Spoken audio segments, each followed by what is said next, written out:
Former Prime Minister Imran Khan accused the Punjab caretaker government of covering up PTI worker Ali Bilal's death and urged the Lahore High Court to constitute a judicial commission to probe the matter.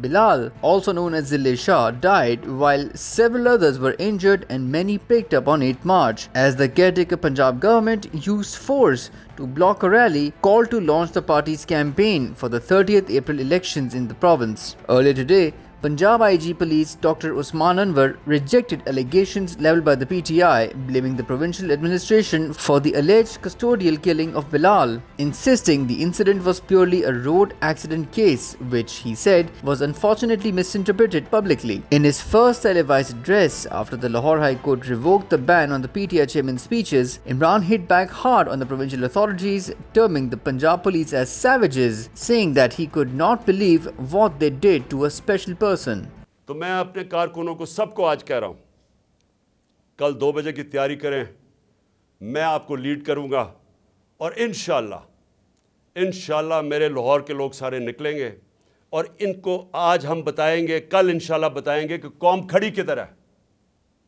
मैं फिर से आप सबका शुक्रिया अदा करता हूं।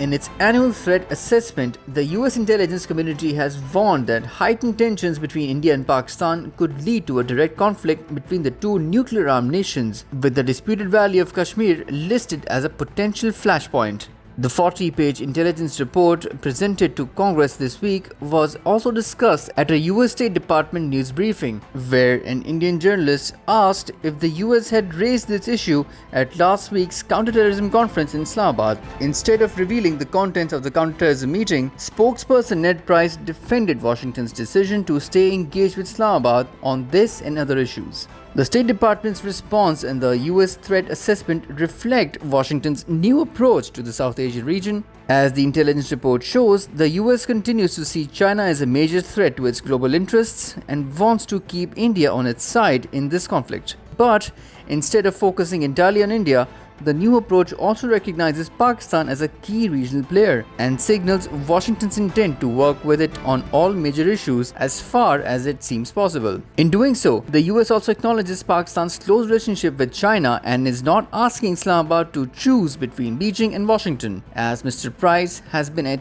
pains to point out on previous occasions.